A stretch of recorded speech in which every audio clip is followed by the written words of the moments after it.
Hey there YouTube, I am going to do a tutorial on this walk sequence, like how to do this exact one today, because people have been asking for a tutorial on walk sequences / runs when I'm doing a walk, because that's what I was working on today. And I don't think I'm going to be really helpful because I don't have a special method of destiny or something that'll make it easy. It actually is probably harder than what most people do, but whatever. So yeah. Okay, so the first thing we need to look at, because you're going to be needing this through the tutorial, is the onion skin thing. So here's my stick man, and I want my stick man to move, but then I can't see him, so I can't just keep checking back there, because it will never be a smooth animation if I just guess where he is.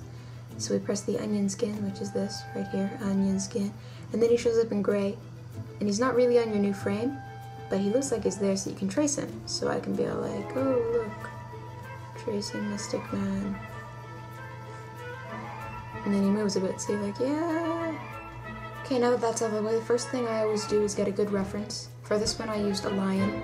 I usually use lions because cats are hard to find. If you have your own cat, you can just videotape your cat. A good place, by the way, for references is BBC Motion Gallery. I'll put the link to that site in the sidebar. You just type in like anything you need a reference of, and chances are it'll be there. Like, it's really awesome and it's free, so yay. So you like stare at your reference for a while, and then you find a section, like, because they have this one section where they do a movement and then they'll do it again, and that's how you find your loop. So like for me, the section is this, and so then you go through that little section you've chosen out, frame by frame, and then you sketch out every frame as, you know, a sketch, like this. Got it? So from there, it's really as simple as you think it would be. You ink it, and then you color it. Yeah. A few tips on the inking though. You should leave your onion skin turned on. That's why I did the little onion skin bit. Leave it on for pretty much the whole time you're inking it, because a lot of times there are flaws in your sketch, and you can fix those up if you can just like trace over each line art for each one, if that makes sense. Probably not, but oh well. Okay, here's an example of me. This is on the last frame. Here's an example of me using the onion skin so that you know what I mean, because I don't think it made sense when I explained it, so yes.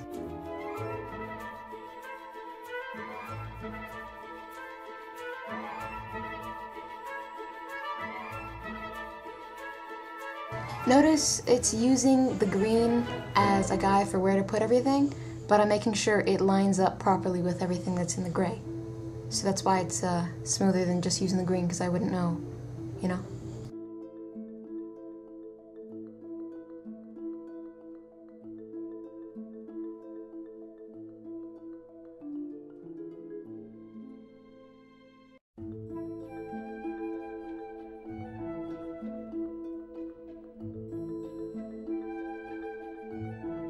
So that's it. I told you I have no method. Nothing. I just do what I think is okay.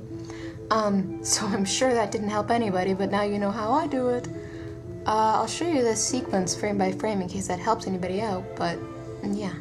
Thanks for watching.